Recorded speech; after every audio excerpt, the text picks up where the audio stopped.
자, 여기까지 정리를 하고, 꿀잼으로 이해운 얘기 좀 하고 싶어요. 이해운이 우리 쪽으로 전향을 하자마자 9년 전, 정말 까마득하게 본인은 기억도 못한 9년 전의 폭언 파일이 세상에나 언론에 공개가 됐습니다. 왜 그동안은 안 나오다가 지금 나왔을까라는 의심이 드는 내용이긴 한데요. 어찌됐거나 팩트 보고 이걸로 이해원을 날려야 되느냐 마느냐의 논란에 대해서 한번 얘기를 해보겠습니다. 네, 2017년 국회의원 시절 인턴 직원을 향해 자신과 관련된 기사를 보고하지 않았다는 이유로 너 IQ가 한 자리냐, 내가 정말 널 죽였으면 좋겠다 등의 모욕적인 발언을 한 녹취록이 공개가 됐습니다. 이해운 후보자 측은 해당 발언으로 상처받은 당사자에게 진심으로 사과하며 깊이 반성하고 있다는 입장을 밝혔습니다. 2017년이면 바른정당일 거예요, 아마. 바른정당일 때는 나오지 않았지만, 그리고 국힘 의원일 때도 나오지 않았지만, 이재명 정부의 장관으로 간다고 하니까 이게 나온다. 좀 웃기지 않아요? 그러니까 우리는 꽃놀이 팬 거예요. 후보자 지명해놓고 지금 열심히 이해운 캐비넷을 꺼내서 때리고 조지는 이유가 두 가지가 있을 겁니다. 첫째, 이해운이 배신자다라는 프레임으로 하는 것도 있지만 또 다른 배신자 내지 또 다른 전향자가 나오는 게 두렵기 때문에 시범 케이스로 이해운은 어떻게든 죽여야 된다라는 욕망이 있을 겁니다. 두 번째는 이해운이 진짜 잘했을 때는 더 무서운 거예요. 그 후폭풍이. 왜? 이해운 이 사람은 윤석열 정부 때도 그 자리에 한번 달라고 그렇게 읍소했던 사람이고, 어찌됐거나 지금은 잘해보겠다고 하는 의욕에 차 있어서, 코끼리 찾고, 백조 찾고, 여러 가지 하고는, 코뿔소 찾고, 백조 찾고, 여러 가지 얘기는 하고 있습니다만, 어찌됐거나, 이론과 실무에 대한 어느 정도의 전문성을 갖춘 사람입니다. 그리고, 쉽게 말하면 약간 이게 좀, 비유가 그런데, 우리 입장에서는 나카무라 같은 존재라, 훨씬 더 기재부를 쥐락펴락하면서 조질 수 있는, 사실상 성과를 내기에는 가장 좋은 성향과 어떤 배경과 절박함을 갖고 있는 사람이에요. 저항감도 덜하고요. 그래서 이해운이 되든 안 되든 우리 진영에서 이재명 대통령 입장에서는 이 결과에 따라서 어떻게든 반사 이익을 얻는 게 있습니다. 되더라도 얻을 거고, 되면 기재부를 조질 것이고, 안 되더라도 이걸 통해 가지고 국진당이나 지금 있는 국진당 내부의 지지자들을 다 이렇게 만든 거니까. 그래서 자꾸 거기에 대해서 과거를 잊었네, 출신성을 잊었네, 막 그런 얘기들 많이 하는데, 이혜훈이 무슨 현역 의원이에요? 아니잖아요. 그때, 내란 상황에서, 당사에 있었던 사람도 아니고요. 실질적으로 역할을 할 수 있는 사람도 아니었어. 그 이후에 개업에 동조했다? 어떻게든 한 자리 얻고 싶으니까, 여기저기 가서 숟가락 얹을 수밖에 없는 이혜훈 입장에서는 또 충분히 있을 수 있는 일이라고 생각을 합니다. 그 후에 지금 반성하고 잘못했다고 얘기하고 있잖아요. 본인 9년 전에 있었던 이 사건, 국지만에서 많이 있을 때 터졌다고 생각해봐요. 국지만에서 안 터졌지. 안 터지긴 했지만 터졌어도 깔아 뭉갰을 거예요. 안 터져. 아니 국지만에 보좌관 갑질하는 게 한둘이야? 송원석이는 사무총장 발까지 걷어탔다가 조인트까지 깠다가 다시 돌아왔잖아. 탈당했다가 기어 들어와서 지금 원내대표 하고 있는 놈이에요. 지네들은 이 대들보를 다 썩혀놓고 지금 이해운을 죽이겠다고 그걸 인민재판을 하고 있는 놈들인 겁니다. 하라고 냅두세요. 그러니까 상관없어.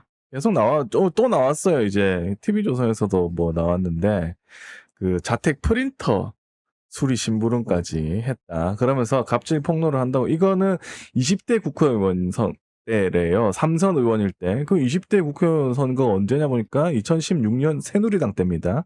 새누리당 때. 예, 모든 의원들이 갑질 안 하고. 새누리 때 갑질하는 거는 괜찮아. 그래서 다 묵혀놔. 근데 지금 이재명 정부에 가는 건 안 돼. 그러니까 갑자기 다 폭로해. 이거 너무 웃기지 않아? 그래서 자꾸 아. 이재명 대통령 용인수를 가지고 무슨 뭐 초심을 잃었네, 무슨 뭐 민주주의에 반할 행위 그러는데 원래 협치라는 거 보게 되면 문재인 정부 때도 그랬잖아요. 장관 세 자리 그때 또 국진당 그땐 국진당 아니었죠.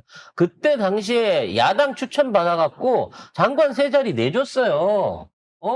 그렇게 심어놨던 장관들 문재인 대통령 말 들었겠습니까? 국무회의 와가지고 시키는 대로 고분고분 일했겠냐고요. 지들이 점령군인 척 하면서 우리 장관들, 지들이 보호하고 지들끼리 그 지랄을 하던 게 그때 당시에 협치였고 상평 인사였단 말이야. 근데 지금은 우리가 그쪽 애들 중에서 이해운 같은 자들만 쏙쏙 뽑아서 조경태 같은 자들만 뽑아서 당내 알력 있고 문제 있는 사람을 뽑아가지고 여기다 꽂아놓으니까 지들이 인민재판을 하고 있잖아. 우리가 주도해갖고 그쪽에서 추천받은 게 아니라 대통령이 주저해갖고 절묘하게 딱 치는 순간 우리 칼로 우릴 찌르네? 그러면서 같은 편을 죽이려고 이 난리를 치고 있는 거잖아요. 근데 저는 이런 식으로 하면은 장관이면 안 될 것 같기도 해요. 왜냐면 안 되면 어때? 그러니까 강선우 의원 예를 들어도 거기 갑질 문제 있었잖아요. 그래가지고 어쨌든 우리가 볼 때는 뭐 애매했지만 어쨌든 뭐 사퇴한 것도 사실은 뭐 이재명 대통령 뜻이 있지 않았나 그런 생각이 들고 그래서 아마 요런 게 계속 나온다면 지금 뭐 팀이 붙었다고 하더라고. 아예 이혜원 거 빨리 다 팔아 이러면서 하루에 하나씩 내라 막 이런 팀이 붙었다고 하더라고. 이혜원도 이렇게 될 줄 몰랐기 때문에 자기도 모르고 있던 비리들이 캐비넷 안에 가득 쌓여 있는 거 이번에 실컷 보게 될 겁니다. 그래서 저는 안 될 수도 있다고 봅니다. 안 되면 다른 사람 찾으면 다른 돼. 사람 찾으면 돼. 뭐. 이건 대면 접수 아닌 말고는 꽂은 인사예요. 그리고 여기에 대해서 얘네들이 환영하지 않고 이런 적극적인 반대의 모습을 보이는 순간 이재명 대통령 참 사람 쓰기 편해집니다. 이제 앞으로 이런 유에 있는 중도 인사들을 마음껏 갖다 쓸 수 있는 거예요. 능력 있고 지금 저쪽에 진절머리를 치고 있는 사람들. 지금 이 윤핵관 아니고 핵심적으로 이번 내란이라든지 각종 당내 비리에 연루되지 않은 국짐적 인재풀들이 훨씬 더 많아요. 민주당보다 따져놓고 보면. 솔직히 그건 인정합시다. 민주당이 인재 없고 인재풀 얕은 거는 사실인 거고 늘 그 점이 언제나 정권 바뀔 때마다 일종의 핸디캡으로 작용해 왔던 거 있잖아요. 근데 이제는 국진당이 저렇게 개판으로 내란 잔당으로 끝까지 남겠다고 하고 자기 식구들도 이렇게 처절하게 뒤에서 죽여버리겠다고 덤비는 걸 보면 누가 국진당에 충성하려고 또는 그렇지. 국진당과 함께하려고 갈 사람이 있겠습니까? 점점 택도 없이 더 민경욱 같은 애는 안 데려다 쓴다니까? 하지만 중도 보수 쪽에 있으면서 진짜 기회를 얻지 못했던 인사들을 진짜로 포용할 수 있는 기회가 더 넓어지고 있어요. 실컷 조지라 그래, 이혜훈은. 난 돼도 좋고 안 돼도 좋으니까. 근데 나는 이혜원도 가만히 있으면 안 된다고 봅니다. 그럼. 국짐에 대해서 알고 있는 게 뭐 많지 않을까? 굉장히 많을 것 같은데? 동업했던 그리고- 사람들 꽤 있지 않겠어요? 그리고 매봉쇼였나요? 이명수 기자하고 봉지욱 기자 요 영상을 보니까 이혜훈이 그전에도 여기 윤석열 김건희한테 불만이 많았대. 그래서 일 안 줬잖아. 계속. 그래서 조은희한테 밀린 것도 사실은 명태균 그게 그렇죠. 있어가지고. 명태균이 조은이 꽂아주면서 못 나간 거잖아요. 그래서 이혜훈이 거기 나가리가 됐다고 하더라고. 그러면서 계속 있었는데 뭐가 안 돼가지고 아크로비스타 근처에 계속 왔다 갔다 했대요. 그래가지고 거기에서 들어오는 그 소스들을 이명수 기자들이나 이런 분들한테 많이 줬대. 이혜훈이 수집해놓고 있는 개인적인 엑스파일들도 꽤 있을 수 있다는 그러니까 얘기네요. 그런 거 기자들한테 그 전에 줬다면 지금도 좀 많이 공개를 좀 하시라. 쟤들한테 무슨 문제가 있는지 좀 공개를 하시라. 혼자 죽을 순 없잖아. 그럼. 그리고 어차피 이제 못 돌아가요. 돌아갈 수 없어. 이제 국진당으로 못 가십니다. 제명됐어. 그러면 지금 있는 상황에서 정치를 하려면, 행정을 하려면, 어떻게든 민주당에 살아남아서 공을 세워야 되지 않겠습니까? 네. 그렇지. 공도 세우고 나중에 뭐 이렇게 청문회 안 하고 다른 데 들어갈 수도 있잖아요. 만약에 뭐 다른 뭐 시간 조금 지난다면 어차피 국정으로 못 돌아가니까.